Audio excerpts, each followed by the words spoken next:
everyone. Welcome. I'm Robert, and today I want to do a commentary on Ark Nova's solo mode. I also want to discuss storage for the game towards the end, so stick around for that. So, what do we have here?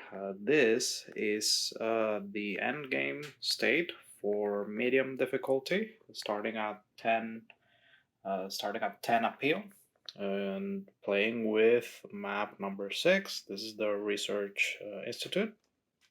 And unfortunately, I did not make the cut for the necessary score to win.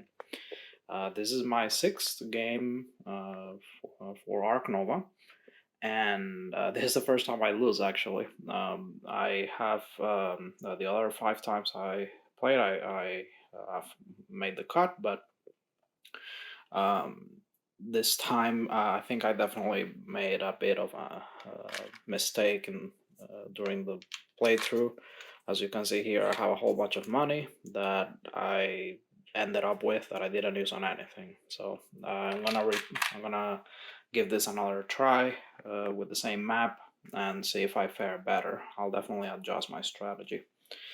So what do I think about the solo mode for this game? Before we get to that, I want to just discuss the game in general, right? There's a lot of things going on with this game, various different systems that I believe that there's many people that if they had been tasked with trying to uh, put all of these systems together and make it work, uh, this is a recipe for disaster. But somehow, the folks that work on this game, they did a wonderful job of making all of these systems work so well. Uh, it's very, very, very remarkable. There's just a lot of moving pieces, and everything just plays so well. And thankfully, in my case, this is one of those high profile popular games where it did not fall flat for me. I adore the puzzle. It's just so well done. And I have played Civilization: A New Dawn, which has a really good solo mode. My favorite solo Civilization experience to date, by the way.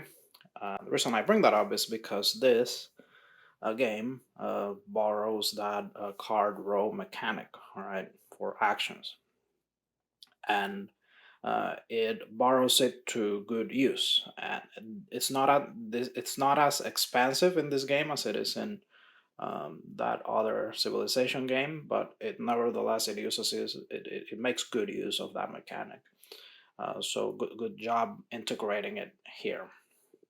One great sign for a game, always like if I notice this attribute about a game, it's always a good sign. And in this case, is the fact that every time that I end a game, like you almost wish that you had a couple more turns at least. It's just a very tight puzzle. You do have to get the best. You At least in the solo mode where you have a limited, the way that the time is limited in the solo mode, you do have to get the best out of every action, for sure. So you always wish, like you want to do that next action and that next action and then see your soup progress and your tableau build up and your cards be upgraded. Your tracks advance, so you want to see all of that, and it gives me that dopamine. It gives me that dopamine hit every time that I see anything advance in the map. Just great job. I It's just a pure joy every time that I've played this game. Um, a little nitpick about the rules. So everything is there in the rule book. And the one thing is though, there's many little things that are I would say that are kind of easy to forget. All right, there's many little details that you have to read the rule book very very carefully. Um, and the game doesn't have a conventional turn structure, so you just do an action and then you carry out the steps. And sometimes when you do an action, and a bunch of other things effects trigger.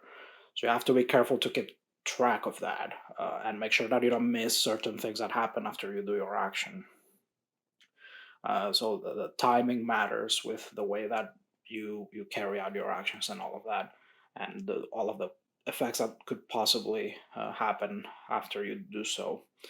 And yeah, so the information is there, but this rule book does require studying and reading it a couple times, making a cheat sheet, which in fact I did, and there's a file that you can download. Okay, this is my rules highlight document for Arc Nova. These are the rules that I considered that could be easy to forget, and this helps me come back to the game after a while. I'll leave a link to that if you're interested. But yeah, this way, hopefully with this, I don't have to. I don't have to reread the entire rule book. I just read that, and as long as you kind of know the flow of the game, you're pretty much good to go. And to be fair, once you do play those games, and make sure that you memorize those couple rules that could be missed, the game just flows well. Just do an action and carry everything out about the action. There is something a bit that I found a bit strange about how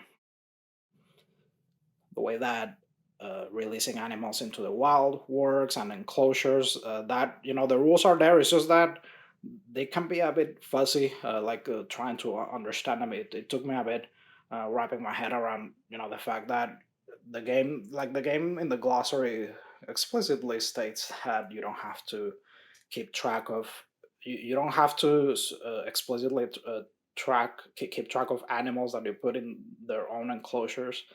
Like it doesn't matter, because you could release an animal or move animals between enclosures, even though they were not the animals that you put there originally. And you know it does help not have to keep track of that. Like I get why they did that. It's like you don't have to keep track of which animal goes where. Like I get it, but it's kind of yeah, like intuitively you wanna you think, okay, I put this kangaroo in this in this enclosure, so like you kind of have that idea. The You kind of stick with that idea. I mean, I put that kangaroo in that enclosure, so kind of playing the game and pretending that that's not where you put the animal. Kind of took me a bit to wrap my head around that because it's just not exactly super intuitive. But I get it. It does reduce the mental load and what you have to keep track of, because get that could get out of control. But all right, yeah. So that's as far as the rules. But this has a lot of elements of various things, various other games. It's like a Tableau engine builder, Euro style game with polyomino. It just has so many things going on. But as far as Euros go, it's a pretty underrepresented category in my collection. But don't know why. I tend to reach more for card battlers like Arkham Horror or um, Marvel Champions, that type of thing, or RPG, so adventuring games. That's what I tend to frequent the most, and deck builders and things like that. But um, when I do reach for these games, the few that I have in my collection, I always the puzzle is just so great when I reach for good games like this. Another little comment on the art. The art, at least, is clear. It is utilitarian. It's not the prettiest game, I'll say that, but the art is pretty utilitarian. Gets the job done. It's clear. That's very important. It's not terrible or anything to the point that it makes me it detracts me from playing it. This was unfortunately the case for Terraforming Mars, which I do enjoy the puzzle and I play the app version, but the board game version, I just could not stand the way that the board looks and the stock imagery for the cards. In that case, I could not stand it. Here, because it's just animal pictures, it works for me, and it doesn't detract. And I don't think the board design is as it's good. It's not. It's to me like the terraforming Mars board is just hideous. I can't play the game with that board. Couldn't do it, so I had to sell it. Great game though, so I do still play the app. Um, but yeah, so that's my take on the art for this. Gets the job done. It's clear. It's just not super pretty. Maybe for a second edition. For a second edition, if they ever do that, they'll overhaul the art. Um, but yeah, and what's up with this Photoshop filter that they apply to these pictures for the cards? It's so strange. But yeah, I'm not sure what's up with that filter that they applied there. Very weird. But all right. But yeah, so that is Ark Nova. I have thoroughly enjoyed every time that I've played it. I love that there's various difficulty settings. I love that it's super low maintenance. By the way, it's super low maintenance. You basically just move a token and that's it. You can just focus on you can just focus on your puzzle and your efficiency puzzle and your zoo. You don't have to worry about any upkeep. Barely, really. It's just so well done. Um, and the time constraint really gives you that that those parameters for you to just make sure that you get it done by a certain before a certain amount of rounds. There is the Arno, pretty popular Arno solo variant that tries to emulate an opponent pretty well. I don't have any interest in trying that anytime soon because when I saw how many rules there were to it, it's like, nah. I think I'll stick with the lower upkeep option. But maybe one day I'll try it. But for now, I really like the low upkeep. And the rules part is just for the solo rules. It's just one page, less than a page really. It's just great. So less than a page for solo to learn the solo mode and just this board. That's it. And I every time that I've played this, just from the initial hand that you're dealt and the display, the card display, just it creates a completely different puzzle every time by virtue of the gigantic deck of cards. So just great job with that. Like the variety here is it's incredible. I'm pretty excited about the expansion, the upcoming expansion for Marine Worlds, but I think that's what it was called. But yeah, just I have not even really begun to scratch the surface. I haven't even played with all the maps yet. I am excited about the aquatic animals, so that's really gonna be cool to implement. But yeah, so that's Ark Nova. Thankfully, one of those popular games that I did end up enjoying a lot, and I will play. I will definitely play it a whole lot more because this puzzle doesn't get every time that I put it on the table, it doesn't get old for me. Like the puzzle is just so great. But yeah, that's Ark Nova, and I wanna now go ahead and mention a couple of things, extra components that I added, and how I stored the game back in the box sleeve. All right, so now let's talk about how I stored this game. So there isn't much of an issue as far as room is out of the box. There definitely is, even if you're gonna sleeve it. But there are a couple of things that I did that I think would improve your setup time and how you use the space in the box. Now, I am a solo only player, okay? So there's a couple of things that I did here that might not apply to you if you also play the game multiplayer, okay? All right, so let's open this. Okay, so the first thing is the rule book and the glossary that are included. Okay, so you might notice how it's stored this way, and originally the size of those materials would not allow to be fitted this way. Okay, so I had to trim the rule book and the glossary just a bit. I mean, it was like 2 millimeters. It was a very minor amount. So it was like 2 millimeters on both ends so that they would fit this way. And you'll see why I wanted to fit it this way. So you have the included material, and then I also went ahead and printed out the FAQ. And I have my cheat sheet here that I talked about earlier, and the glossary. And I don't know, I felt like making the glossary rounded corner. Don't know why, but I went ahead and did that. But yeah, I trimmed 2 millimeters on both ends so that it could fit this way. Now, why did I want to fit it that way? Well, because this is what I came up with for the card storage. Now, you'll notice that the cards are at an angle. Okay, the box is not tall enough for you to fit the cards.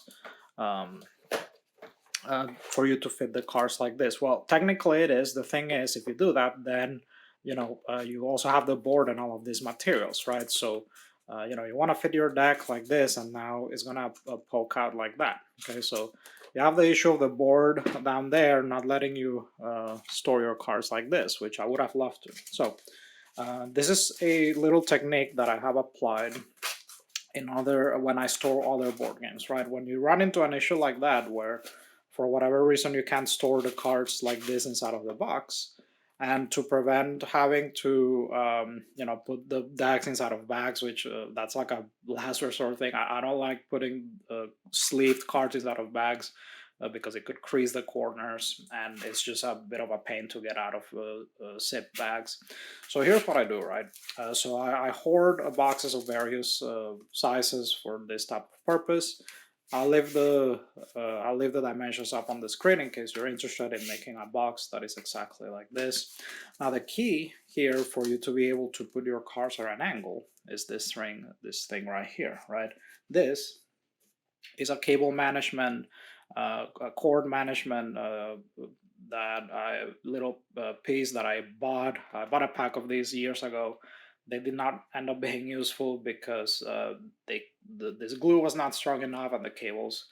This thing kept coming off where I applied it to. It was a pain.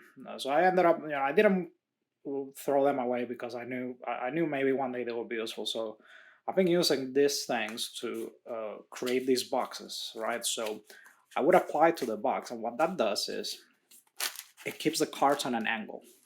And sometimes, depending, you might have to apply one at the bottom here too. In this case, it's not necessary because you already have this here, like preventing the cards from falling all the way down. So sometimes you might have to apply a second one back there, okay?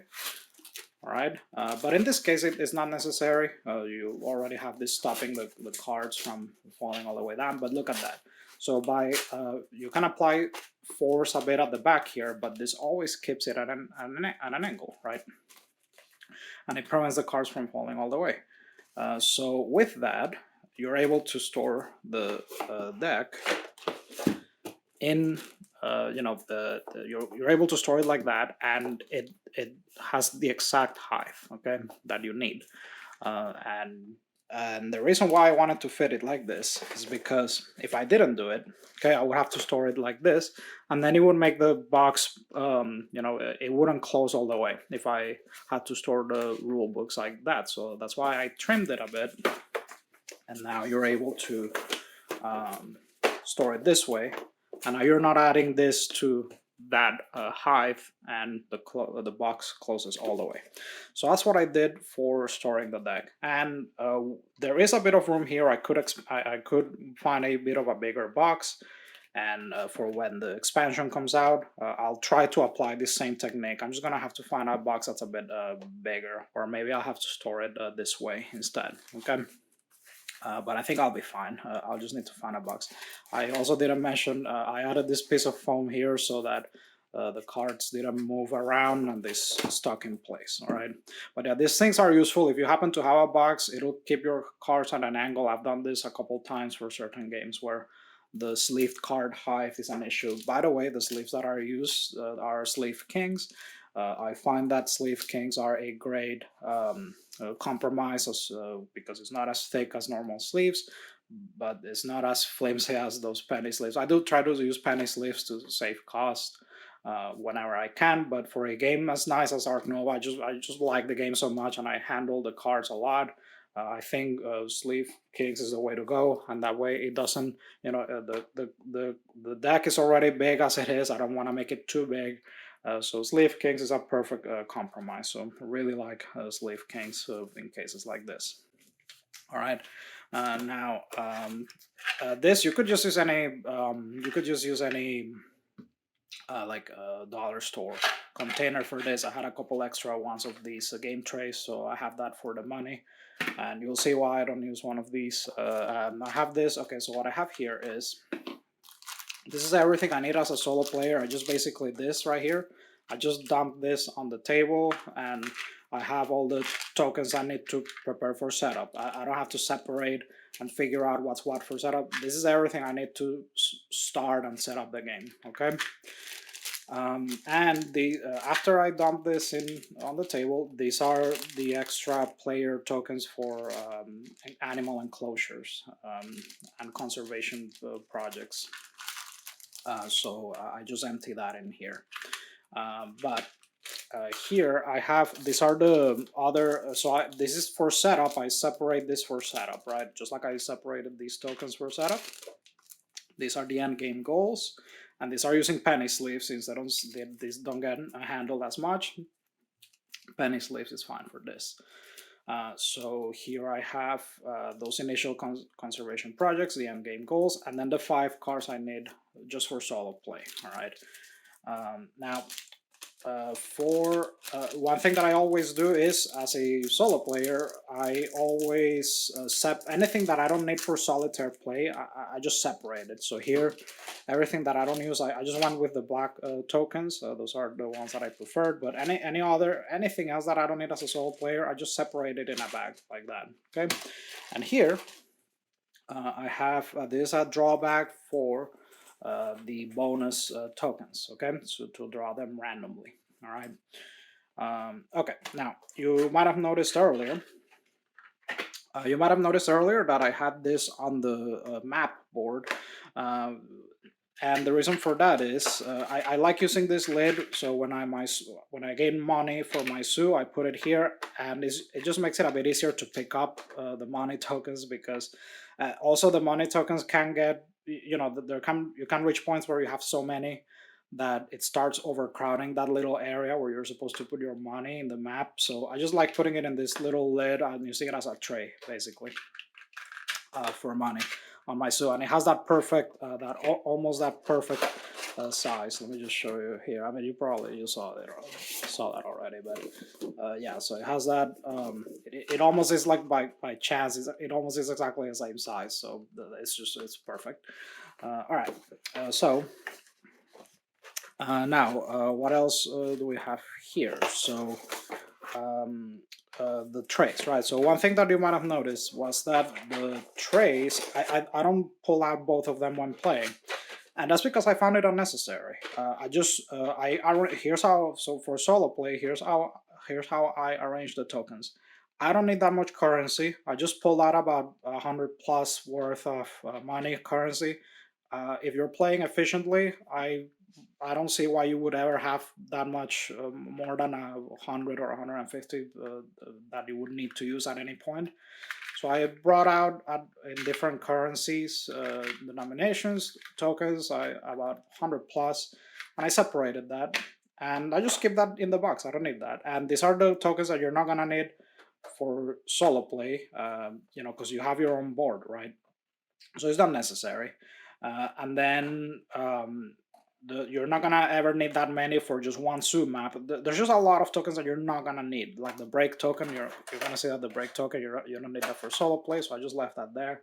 All the extra currency, the X tokens, you only need 5.